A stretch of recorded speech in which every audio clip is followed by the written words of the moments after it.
What actually happened on the morning of September 11th, 2001? It was a day that dawned like any other. The city that never sleeps was bustling with life. People were going about their routines, oblivious to the calamity that was about to unfold. In the midst of this typical urban tableau, American Airlines Flight 11 took off from Boston's Logan International Airport, its destination, Los Angeles. The passengers aboard the aircraft were looking forward to reaching their destinations, perhaps eager to reunite with loved ones or ready to embark on business trips. Little did they know that their airplane was to become an instrument of one of the deadliest terrorist attacks in history.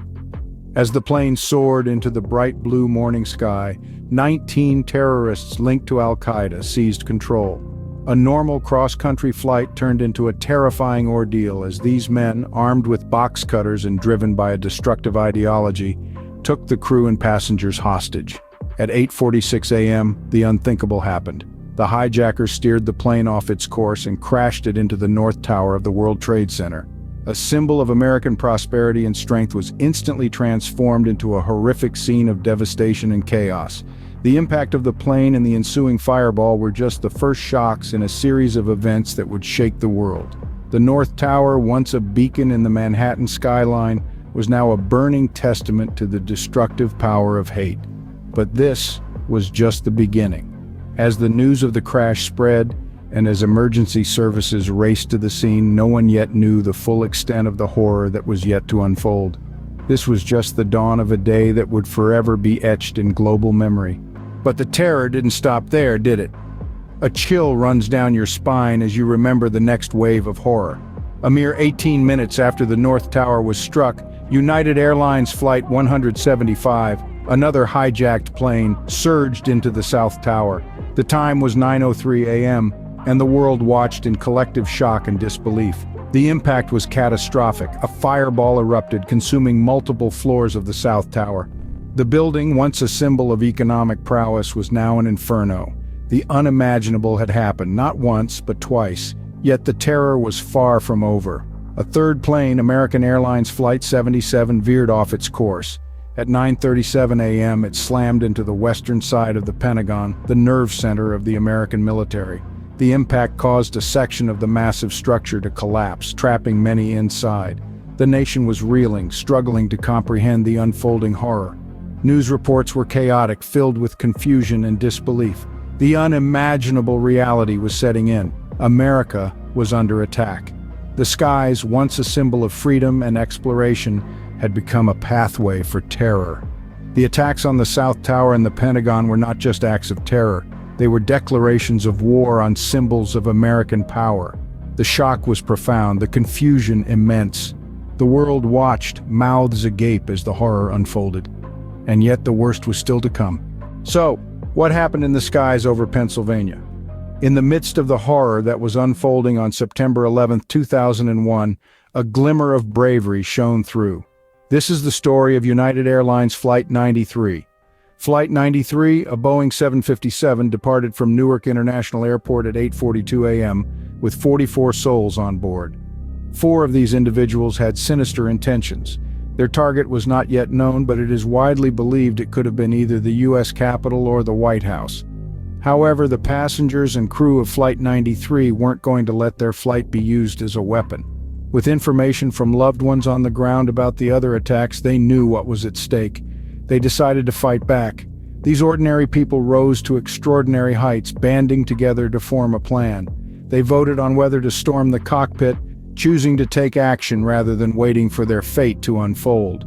At approximately 9:57 a.m., the counterattack began.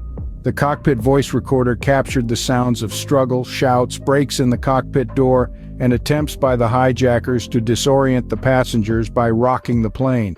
In the face of imminent danger, these heroes pressed on. Their actions led to the plane crashing into a field near Shanksville, Pennsylvania, at 10:03 a.m., far from the hijackers' intended target. The sacrifice made by the passengers and crew of Flight 93 averted further disaster and saved countless lives. They were ordinary people who made an extraordinary choice, demonstrating the indomitable spirit of humanity in the face of terror. While they may not have been soldiers, their courage was no less than those on the battlefield. Their actions serve as a powerful reminder that heroism can be found in the most unexpected places. This marked the end of the attacks, but the beginning of a new era. Now let's delve into the aftermath. What changed after 9/11s? In the immediate aftermath of the attacks, the United States went into crisis mode. A blanket of fear and uncertainty fell across the country. All non-military aircraft were grounded, creating an eerie silence in the skies. Skyscrapers, once symbols of prosperity and advancement, were evacuated across the nation, their towering heights suddenly perceived as vulnerabilities. A national emergency was declared, setting in motion a series of events that would forever change the nation. The shock and grief soon gave way to a resolve for action. President George W. Bush declared a war on terrorism, signaling a significant shift in U.S. foreign policy. This wasn't a war on a particular country, but rather against an ideology, a tactic, a nebulous enemy that could be anywhere and anyone. The domestic landscape was also transformed. The Department of Homeland Security was created, consolidating 22 federal agencies into a single entity tasked with protecting the country from and responding to terrorist threats. Its creation marked the largest reorganization of the federal government since the Department of Defense was established in the late 1940s. Then came the USA Patriot Act, a piece of legislation that expanded the surveillance powers of law enforcement agencies. It was a controversial move, praised by some for its potential to prevent future attacks, criticized by others for its potential infringement on civil liberties. But the aftermath of 9/11 wasn't just about policy changes. It was about the people, too. The first responders who rushed into danger, the individuals exposed to harmful substances, the nearly 3,000 lives lost. Monitoring and treatment programs were established, a testament to the lasting health impacts of that fateful day. The legacy of 9/11 is complex and multifaceted. It's a story of pain and loss, of resilience and change. It's a part of our history that continues to shape us, to influence our decisions and our way of life. The events of 9/11 forever altered the course of history. But what about the human cost? The sheer magnitude of the September 11th attacks is hard to comprehend, and even harder to bear. The lives lost number nearly 3,000, a staggering toll that ripples through families, communities, and the heart of our nation. But the impact extends even further. Thousands more have been affected by health issues due to exposure to the harmful substances that filled the air in the wake of the attacks. In response, monitoring and treatment programs have been established, a testament to our collective will to care for those who bore the brunt of this tragedy and to learn from the harsh lessons it taught us.